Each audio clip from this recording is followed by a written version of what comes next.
Voilà, c'est bon, tu recommences. On termine d'abord l'explication. Voilà.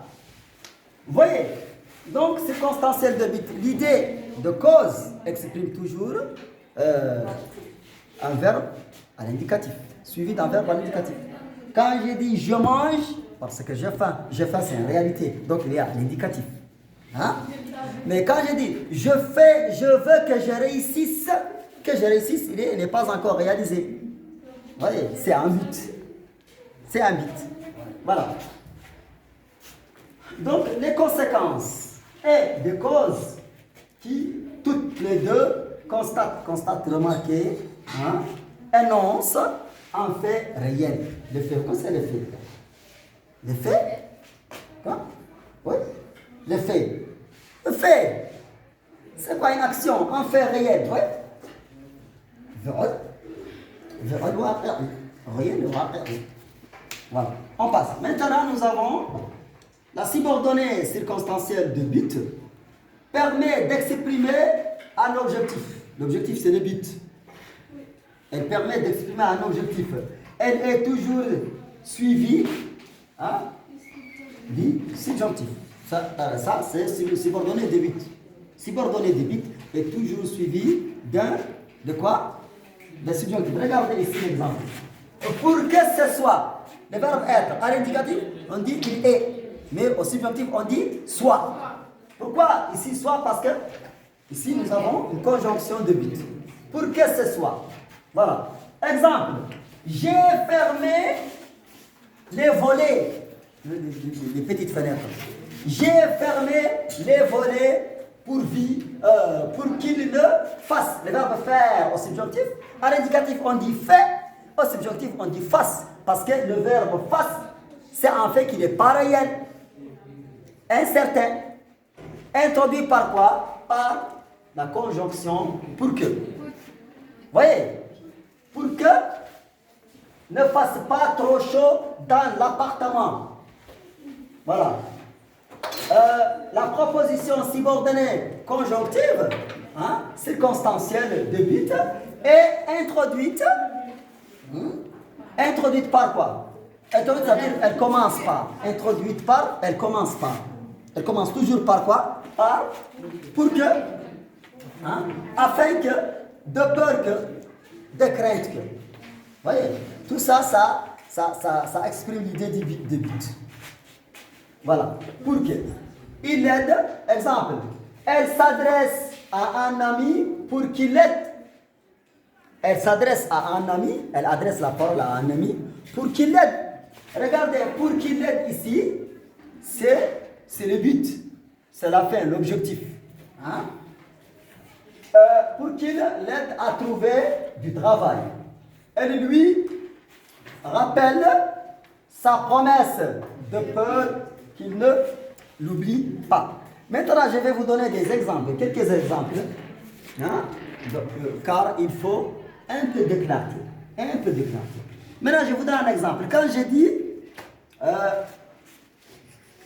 je travaille, je travaille beaucoup.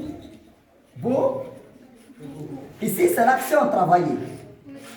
Cette action doit avoir un but. Quel est le but derrière cette action? Quel est le but? Voilà, pour que je devienne riche.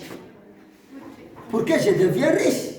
Ou pour que je gagne de l'argent. Voilà. Pour que, très bien. Pour que, voilà le but. Pour que je devienne,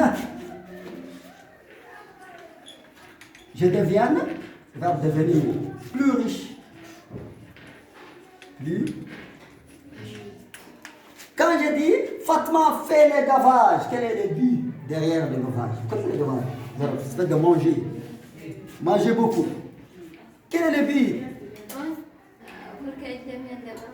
Pour qu'elle se soit grosse. Pour qu'elle se soit grosse. Donc l'idée ou le but derrière le gavage, c'est être gros. Voilà. Quand je dis elle fait le gavage, elle fait, regardez cette action. Cette action doit avoir un but. Hein? Elle fait le gavage hein, afin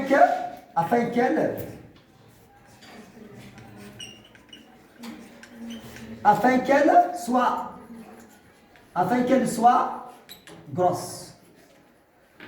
Ou au contraire, elle fait du sport. Hein? Elle fait du sport. Quel est le but derrière le sport? Fait du sport chaque jour. Elle fait du sport. Quel est le but derrière ça? Hein? Oui, donnez-moi l'expression. Oui, on fait du sport. Pour quel but? Donc, pour exprimer le vie, je dois d'abord commencer afin pour que après je continue la phrase. Oui, on fait du sport. Quel est le but? Bon, pour qu'on soit en bonne santé. Oui, ça aussi, c'est un but parce que le sport est très bénéfique pour la santé. Donc, on fait du sport afin qu'on soit en bonne santé. Comment? Sport, courir, jouer au football, courir, il y a plusieurs activités sportives.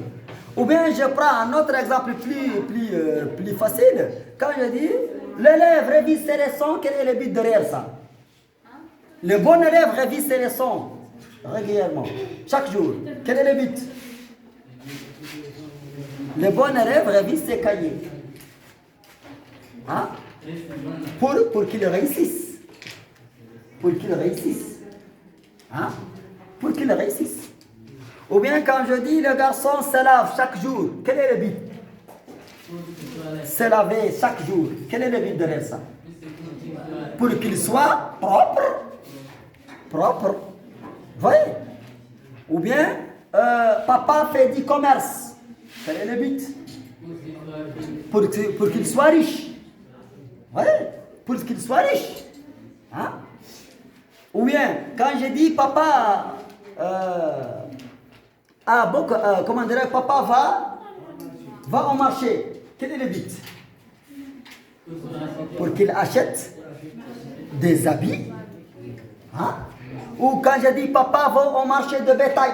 Où c'est le bétail? Les animaux, les bestiaux. Les animaux. Pour qu'il achète un mouton.